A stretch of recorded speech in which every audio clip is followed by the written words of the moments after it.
Good day and welcome to Big Bad Tech. I'm your instructor, Jim Pytel. Today's topic of discussion is pressure relief valves. Our objective is to introduce both direct acting and pilot operated pressure relief valves and discuss their purpose, construction, and method of operation as applied to fluid power systems. The purpose of a pressure relief valve is to limit the maximum pressure by providing an alternate flow path to the tank when flow in the circuit is otherwise blocked. A pressure relief valve is an important safety device that prevents damage to the system and personnel. Given a fixed displacement pump rotating at a constant speed, flow rate produced by the pump is constant. When in the act of moving a fluid power actuator, flow has a place to go. If, however, the actuator has reached the limits of travel or if flow is otherwise blocked by a change in valve position, flow has no place to go, and if the stupid pump keeps pumping and pumping and pumping, pressure rises and rises until a weak point in the system, ordinarily a hose or fitting, explodes. An alternative to this regrettable scenario is to purposely design a weak point in the system, known as a rupture or burst disc. The rupture disc is essentially a chintzy piece of metal that is designed to burst at a specific pressure, thus saving the system and any operators in the vicinity any damage. Ordinarily, the outflow of a rupture disc would be channeled via a drain passage back to the reservoir. Lacking this drain passage, a burst rupture disc would save the system from damage, however, spray fluid everywhere. While effective, rupture discs are inelegant one-time solutions to pressure relief, and more sophisticated methods are conveniently available, notably the pressure relief valve. The schematic symbol for a pressure relief valve indicates a pressurized P inlet port and a non-pressurized discharge port T. The P port on a pressure relief valve is ordinarily routed to a system under pressure, typically right next to the pump. The T port on a pressure relief valve is ordinarily routed to the tank or reservoir. Alternatively, these are also known as the primary and secondary ports of the pressure relief valve. The dashed pilot line indicates the pressure relief valve is sensing pressure on the pressurized P port. The arrow on the spring indicates the set value is user adjustable. The passageway linking P to T is normally closed, and at its deactivated state, the pressure relief valve does not allow fluid flow. When activated by pressure in excess of its set value, the pressure relief valve opens and allows fluid flow. When pressure drops to the reset level, the pressure relief valve returns to its deactivated closed state and stops fluid flow. Pressure relief valves are often referenced on a schematic using the shorthand RV, PRV, or if it needs to be explicitly stated that the relief valve is pilot operated, PORV. The purpose of a pressure relief valve, again, is to limit the system maximum pressure by providing an alternate flow path to the tank when flow in the circuit is otherwise blocked. Again, given a fixed displacement pump rotating at a constant speed, flow rate produced by the pump is constant. When in the act of moving an actuator, flow has a place to go. If, however, the actuator stalls out at the limits of travel, or if flow is otherwise blocked by a change in valve position, flow has no place to go. And if the stupid pump keeps pumping and pumping and pumping, pressure rises and rises until the pressure relief valve actuates and provides an alternate flow path to the tank, thus relieving pressure and saving the system and any nearby personnel damage. Consider the simplest of pressure relief valves, the direct-acting pressure relief valve. An extremely primitive direct-acting pressure relief valve can be created with a check valve employing a heavy biasing spring on the poppet. A check valve, if you'll recall, allows fluid flow in one direction, but blocks it in another. The heavy biasing spring modifier holds the poppet to the valve seat with a predetermined force. Given the orientation of the check valve, it would ordinarily allow free flow from the P to T ports. However, only does so when pressure-induced force on the poppet exceeds the force of the biasing spring. Even in the ordinarily free flow direction, the poppet remains seated at load-induced pressures below that sufficient to unseat it, and the direct-acting pressure relief valve remains closed. Only at pressures above that sufficient to unseat the poppet from the seat, the valve opens and provides a relief path for pressurized flow. Pressure in the system is therefore limited to a preset maximum.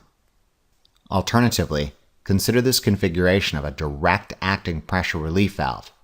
In this configuration, a moving piston held down by biasing spring obstructs the main P to T passageway. However, a narrow pilot passageway acts on the bottom face of the moving piston. This pilot passageway is the dashed line in our schematic symbol. Given the pilot passageway senses pressure on the upstream P passageway, and Pascal's law states pressure in a confined fluid is exerted undiminished in all directions, pressurized input acts on the bottom face of the moving piston. When pressure-induced force on the bottom of the moving piston exceeds that of the biasing spring, the moving piston is forced upwards, opening a passage from P to T. Similar to our previously examined primitive pressure relief valve constructed with a check valve and biasing spring, at load-induced pressures below that sufficient to unseat the piston, the direct-acting pressure relief valve would remain closed. At pressures above that sufficient to unseat the piston, the direct-acting pressure relief valve opens, provides a relief path for pressurized flow. Pressure in this system is again limited to a preset maximum. The utility of this direct-acting pressure relief valve can be expanded by adding an adjustable knob. The knob's purpose is to change the force exerted by the biasing spring and therefore the pressure setting of the pressure relief valve. This is the spring and arrow modifier in our schematic symbol. Note that direct-acting pressure relief valves often employ a drain passage from the space occupied by the bias spring to tank. If any liquid leaked past the moving piston and filled this space, any accumulated liquid in this region would prevent the full movement of the piston and therefore prevent it from relieving pressure. For this reason, the drain passage keeps this space evacuated. Direct-acting pressure relief valves are simple constructions, and this simplicity is their inherent advantage over the comparatively more complicated pilot-operated pressure relief valve we've yet to discuss. There's not a lot of moving parts in a direct-acting pressure relief valve, and as a consequence, they're fast-acting, and there's not a lot that can go wrong. This simplicity, however, is as elegant as a wooden mallet. Not only are direct-acting pressure relief valves notoriously noisy, the principal drawback is their direct nature. Higher pressure systems necessitate larger, more powerful springs. Additionally, due to their simplicity of construction, the behavior of direct-acting pressure relief valves have something to be desired. In a perfect world, a pressure relief valve would have a clear and defined set pressure above which the pressure relief valve instantly and fully opens, and a reset value below which the valve instantly and fully closes. In the real world, this ideal behavior is far from the truth. Pressure often overshoots the initial set value, as this graph shows. To make matters worse, the regions operating at pressures near the set point, the valve, being directly acted upon by a spring whose compression non-linearly influences the actuation force, begins to open earlier than the valve's full open set value would suggest. Given a pressure relief valve, let's say an 800 psi set value, this means the P to T passage might begin cracking partially open at, let's say, 700 psi. Appropriately enough, this is called the cracking pressure of a pressure relief valve. The cracking pressure is the pressure at which a pressure relief valve just begins to open and is a value below that of the full open set value. Direct-acting pressure relief valves have a notoriously large difference between cracking pressures and full open pressures, upwards of 150 psi. Pilot-operated pressure relief valves, as we'll soon learn, not so much. In this case, the direct-acting pressure relief valve does fully open at 800 psi. However, operating at regions between 700 and 800 psi means a decreasing portion of flow is available to the system actuators, since an increasing portion is being dumped to the reservoir, as this graph shows. The difference between cracking and full open pressure is what may cause noticeable decrease in actuator speed as a system approaches the set pressure limit. The differential between cracking pressure and full open pressure is sometimes known as pressure override. In this case, our pressure relief valve has a pressure override of 100 psi. Cracking pressure is something that must be anticipated in a system and accounted for. If a system did truly need to operate at full flow capacity up to 800 psi, the pressure relief valve would have to be adjusted up to 900 psi to account for this valve's early cracking pressure and 100 psi pressure override region. This newer, higher pressure limit may, however, necessitate more robust components, fittings, and conductors. Note preset non-adjustable pressure relief valves exist without the adjustable knob. It is incumbent upon any technician employing these types of pressure relief valves to determine if the specified fixed pressure is the cracking pressure or the full open pressure. To account for these undesirable effects inherent in a direct-acting pressure relief valve, consider a pilot-operated pressure relief valve, sometimes called a compound two-stage pressure relief valve. The term pilot-operated is used in both hydraulic and electrical systems, and it kind of means the same thing. A pilot signal is anything characterized by low pressure, low flow rate, low voltage, or low current that controls the actuation of a larger primary device characterized by high pressure, high flow rate, high voltage, or high current. A pilot-operated pressure relief valve makes use of a low flow rate pilot signal to control the actuation of a larger flow rate primary valve. Pilot-operated pressure relief valves can operate at higher pressure and flow rates without the use of physically larger springs. In pressure override, the difference between cracking and full open pressure is considerably less. This does, however, come at a cost because pilot-operated pressure relief valves have a more complicated internal construction and operation. This being said, a pilot-operated pressure relief valve overcomes the principal disadvantage of direct-acting pressure relief valves in that pressure override, the region between cracking and full open pressures, is considerably less, often on the order of only 25 to 50 psi. This means a system employing the use of a pilot-operated pressure relief valve will notice considerably less diversion of fluid operating at regions near the pressure set point. A pilot-operated pressure relief valve therefore allows a more predictable response to a user-imposed pressure limit. Consider the internal construction of a balanced piston-style pilot-operated pressure relief valve. Let's ignore the V-port for now. We'll plug that and examine that in much later lectures. Note I've divided this pilot-operated pressure relief valve into pilot and primary sections. The primary section is a movable spool that closes the main passage from P to T. An orifice drilled through the main spool routes pressurized fluid from the primary P port to the pilot section. Note the orifice allows pressurized fluid on both sides of the main spool. Pressure is therefore equalized. Given equal area on both sides of the spool exposed to equal pressure, and your understanding of Pascal's law, is it any wonder that this type of pilot-operated pressure relief valve is known as a balanced piston-style pilot-operated pressure relief valve? The closure of the main primary passage from P to T is ensured by a light biasing spring that ever so slightly upsets the balance in favor of the closed position. As long as pressure remains balanced on both sides of the spool, the primary passage remains closed and pressure is not relieved. All it takes to upset this balance is a tiny push in the right direction as provided by the pilot section. Note the pilot section has a tiny movable dart and a small adjustable pilot spring. This dart and small pilot spring, quite similar to the behavior of a direct-acting pressure relief valve, is what maintains the balance of the balanced piston. Given this is the pilot section expected to accommodate low flow rates, and not the primary section expected to handle high flow rates, the bias pilot spring can be smaller and still be manually adjustable via the manual adjustment knob. Note the rear of the pilot chamber is at comparatively low tank pressure due to the drain passage. When pressure-induced force in the front of the pilot chamber exceeds the bias force of the pilot spring, the dart moves and upsets the balance of the balanced piston by opening the pilot chamber to tank pressure. The balanced piston is no longer balanced. The spool moves upwards and opens the main primary passage, thereby relieving pressure.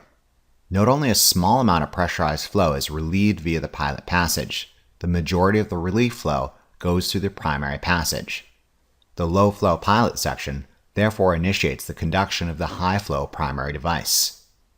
When pressure is dropped to the reset value, the bias spring reseats the pilot dart, pressure on both sides of the spool equalizes, and the light bias spring on the main spool ensures the primary passage remains sealed.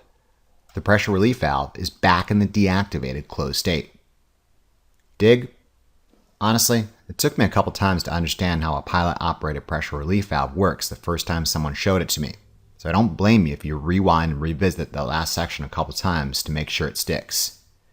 Matter of fact, I'm going to make you revisit that last section again because I just know some of you think you have it, but you really don't. Here it is again without all the yammering. Fluid at pressure below the set value is conducted through the small orifice to both sides of the main spool. Given equal pressure on equal surface areas, the piston is balanced, and the added force of the bias spring holds the primary passage closed.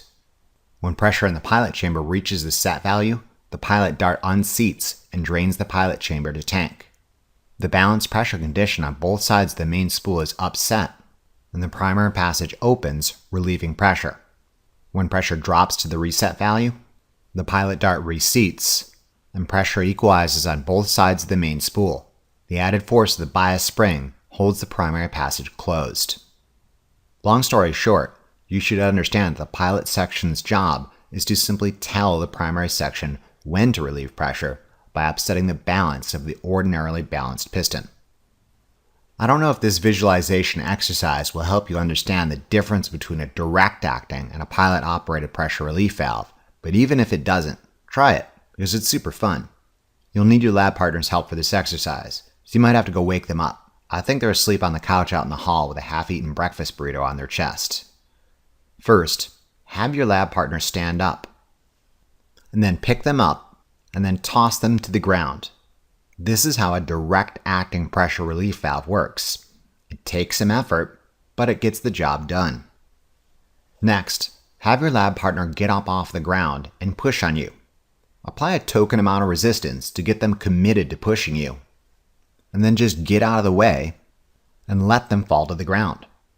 Extra points if you guide their fall into a trash can or a chair. This is how a pilot-operated pressure relief valve works. It capitalizes on an active imbalance to accomplish what ordinarily only a great amount of effort can do if applied directly. Again, the principal advantage of all this complication is the fact that since the pilot section sensing the overpressure event isn't relieving primary flow, the spring could be substantially smaller and the relief event more precise. Pilot-operated pressure relief valves have noticeably smaller pressure override, which if you'll recall from like 3 minutes ago, is the difference between cracking pressure when the dart just starts moving and full open. A direct acting pressure relief valve might have a pressure override of 100 to 150 psi, whereas a pilot-operated pressure relief valve might have a pressure override of only 25 to 50 psi. Given the same pressure set point of let's say 800 psi, a direct acting pressure relief valve might have a cracking pressure of 650 to 700 psi, whereas a pilot-operated pressure relief valve might have a cracking pressure of maybe 750 to 775 psi. Actuators operating at regions near the pressure limit using the pilot-operated pressure relief valve wouldn't suffer lags in speed as they would with a direct-acting pressure relief valve with noticeably larger pressure override. Alright, now that we've got a basic introduction to pressure relief valves, let's examine some basic scenarios involving troubleshooting. Since the purpose of a pressure relief valve is to limit maximum pressure for an entire system, they, quite like your lab partner, are often the culprit when things go wrong. Consider a system that fails to extend or retract a cylinder with the required amount of force. It might not be the cylinder's fault, but rather an improperly set pressure relief valve. Before you even think about taking anything apart, check to see if the pressure relief valve is set at the proper value and that no one is dorked with it in your absence. For this reason, the adjustment knob on pressure relief valves often feature a colored vernier scale on the stem. If you set it to green yesterday and you see gold today, you are justified in picking up your lab partner over your head and slamming them to the ground. Additionally, the adjustment knob on some pressure relief valves often must be pulled out or unlocked to make an adjustment. This prevents the set value from changing due to vibrations, especially in mobile hydraulic applications. Consider an improperly installed pressure relief valve with a blocked tank port. Can this pressure relief valve perform its required task? No. This is a bad situation. With a blocked tank port, the pressure relief valve cannot provide an alternate flow path, and pressure in the system will continue to rise until something bursts. Consider an improperly installed pressure relief valve with not a blocked tank port, but rather a severed connection to tank. Can this pressure relief valve perform its required task? Yes, kind of. However, this is still a pretty bad idea, because when the pressure relief valve relieves pressure, it's going to pee all over the place like a 5-year-old in a bathroom. The pressure relief valve does provide an alternate flow path, but it's not where you intend it to land. Let us now consider properly set and properly installed pressure relief valves and troubleshooting scenarios internal to their construction. Consider a contaminant in the fluid that happens to be in the wrong place at the wrong time and wedges itself between the pilot dart and seat. Can this pressure relief valve perform its required function? Think about it. In this case, pressure will be relieved. However, it'll be relieved a lot more frequently than you want. Recall that the function of the pilot section is to selectively maintain or upset the balance of the balanced piston. The contaminant has in effect introduced a leak in the pilot section that upsets the balance. Depending on the size of the contaminant and its malleability, the leak will vary in size. In this case, really the only thing that's ensuring the primary passage from P to T stays closed is the bias spring in the primary section. Once this low level of force is overcome, the balanced piston opens up and relieves flow earlier than expected. To make matters worse, the contaminant can become semi-permanently lodged in the pilot section. To make matters much worse, it could dislodge and rather than being flushed out, plug the drain port of the pilot section pending size. In this scenario, any incompressible liquid trapped in the pilot section resists movement of the dart, and the pressure relief valve is incapable of relieving pressure. Is it any wonder that fluid filtration and conditioning play such an important role in the safe and reliable operation of fluid power systems? For this reason, systems regularly filter fluid and often incorporate rupture or burst discs as last-ditch pressure relief mechanisms. Somewhat less nefarious, consider if a contaminant got semi-permanently lodged between the valve body and the primary spool. In this scenario, the pressure relief valve would constantly leak a small quantity of fluid, regardless of pressure, and actuator speed would slow, since a portion of provided flow is continuously diverted.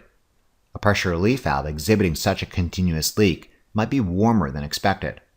Both these scenarios involving contamination may warrant the removal and repair or outright replacement of the faulty pressure relief valve.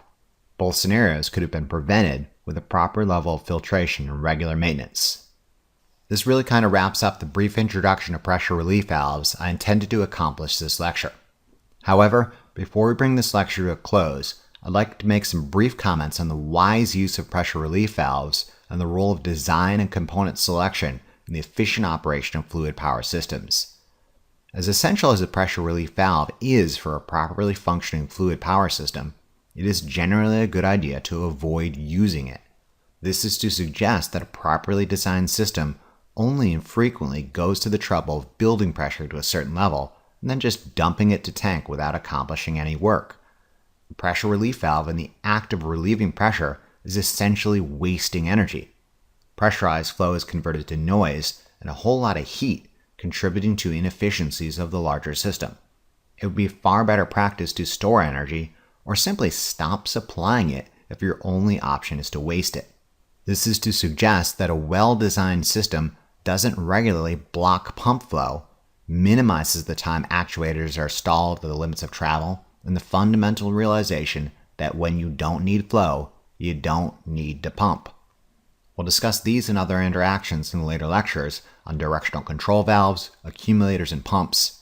However, with your understanding of the content in the hydraulics math lecture, available at the Big Bad Tech channel, it should be readily apparent that flow, in units of volume per time, typically gallons per minute, is equal to displacement in units of volumes per revolution, typically cubic inches per revolution, times rotational speed, in units of revolutions per minute.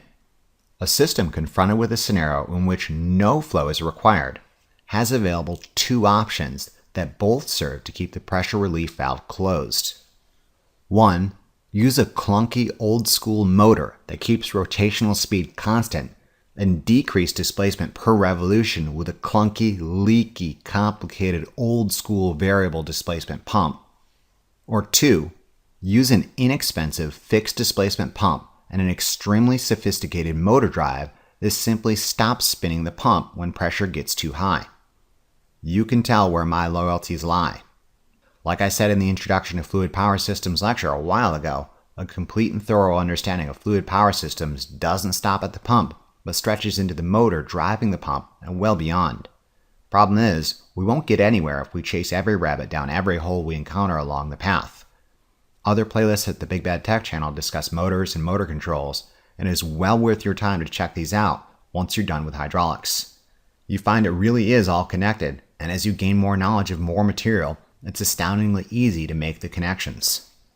Additionally, later lectures in the hydraulics playlist will discuss the mysterious vent port on the pilot-operated pressure relief valve for remote pressure sensing applications, other pressure control valves that reduce, modify, or monitor pressure in various branches of a fluid power system, as well as electrically controlled fluid power systems making use of pressure switches to regulate pressure. All this and more await. In conclusion, this lecture introduced the pressure relief valve, an essential fluid power component that limits maximum pressure by opening up and providing an alternate flow path to tank in the event fluid flow is blocked. We discussed the construction and operation of direct acting and pilot-operated pressure relief valves, and compared and contrasted their behavior with respect to pressure override. Finally, we discussed some basic troubleshooting scenarios involving pressure relief valves. Remember to review these concepts as often as you need to really drive it home. Imagine how well lab will go if you know what you're doing. Thank you very much for your attention and interest, and we'll see you again during the next lecture of our series. Remember to tell your Lazy Lab partner about this resource, and be sure to check out the Big Bad Tech channel for additional resources and updates.